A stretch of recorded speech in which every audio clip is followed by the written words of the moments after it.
Perkenalkan, nama saya Suhula Davina dengan NIM 4112511073.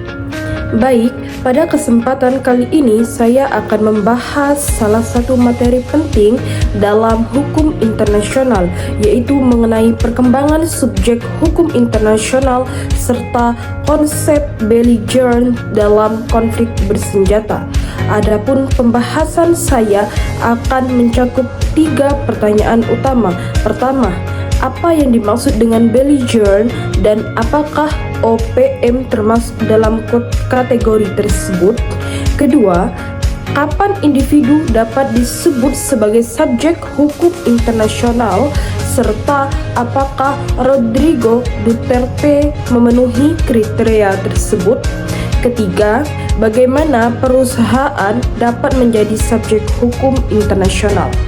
Topik ini sangat penting karena menunjukkan bahwa hukum internasional tidak hanya lagi berfokus pada negara, tetapi juga melibatkan aktor non-negara seperti individu dan perusahaan yang memiliki peran besar dalam hubungan internasional modern.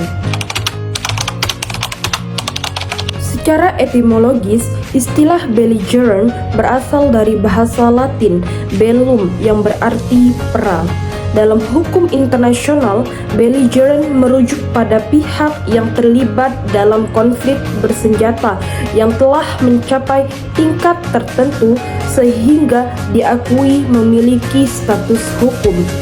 Lebih spesifik lagi, belligerent adalah kelompok pemberontak dalam suatu negara yang telah berkembang sedemikian rupa sehingga dianggap sebagai pihak yang sah dalam konflik bersenjata internasional maupun non-internasional.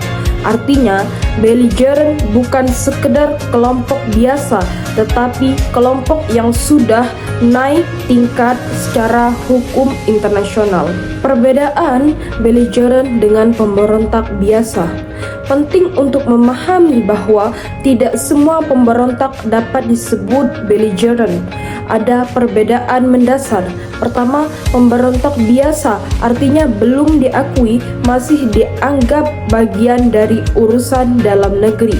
Belligerent itu sudah diakui secara internasional sebagai pihak dalam konflik.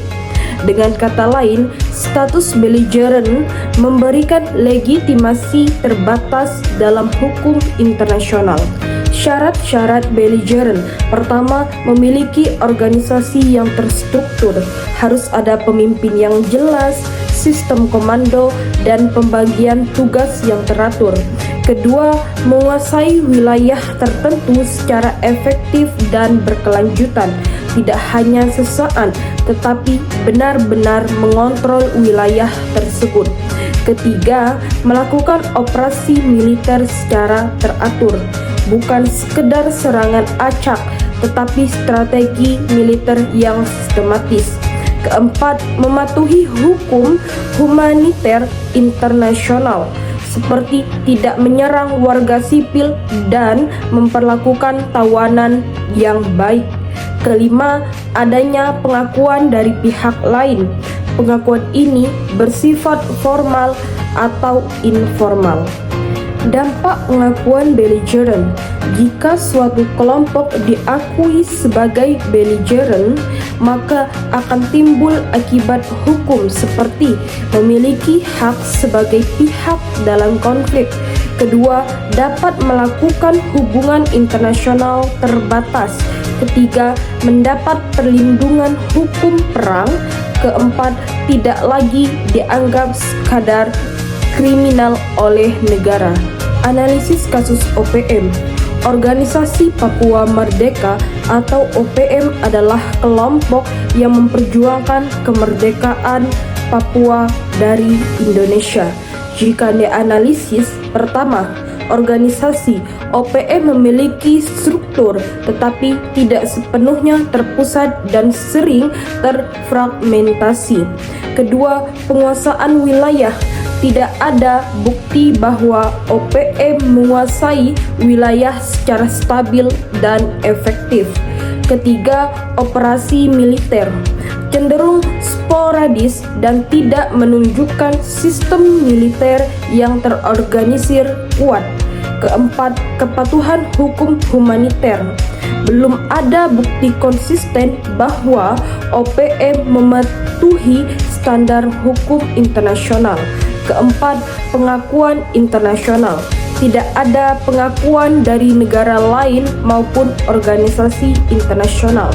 Kesimpulannya, OPM tidak memenuhi syarat sebagai belligerent. Statusnya tetap sebagai kelompok separatis atau pemberontak. Individu dapat disebut sebagai subjek hukum internasional jika pertama, memiliki hak internasional, contohnya hak asasi manusia. Kedua, memiliki kewajiban internasional seperti larangan melakukan genosida atau kejahatan perang. Ketiga, dapat dimintai pertanggungjawaban langsung tanpa harus melalui negara. Keempat, dapat diadili di forum internasional. Rodrigo Duterte dikenal dengan kebijakan keras dalam memberantas narkoba di Filipina. Namun, kebijakan ini menimbulkan kontroversi karena pertama, banyak korban jiwa. Kedua, dugaan pembunuhan di luar hukum. Ketiga, tuduhan kejahatan terhadap kemanusiaan. Kasus ini menjadi perhatian internasional dan masuk dalam lingkup ICC.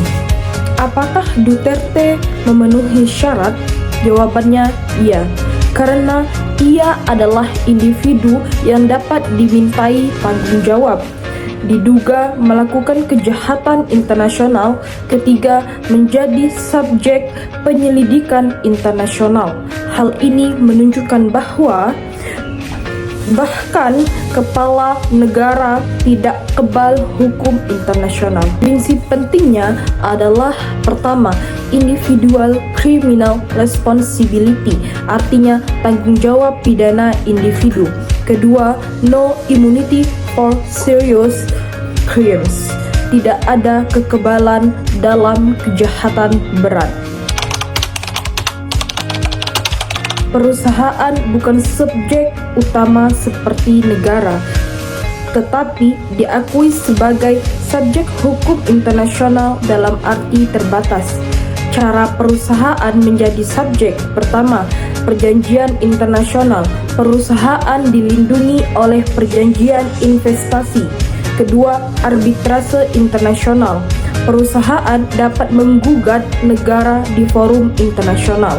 Ketiga, ada hukum hak asasi manusia. Perusahaan wajib menghormati hak asasi manusia. Keempat, hukum lingkungan. Perusahaan bertanggung jawab atas dampak lingkungan. Contoh nyatanya, misalnya kasus pencemaran lingkungan oleh perusahaan multinasional. Kelebihan dan keterbatasannya.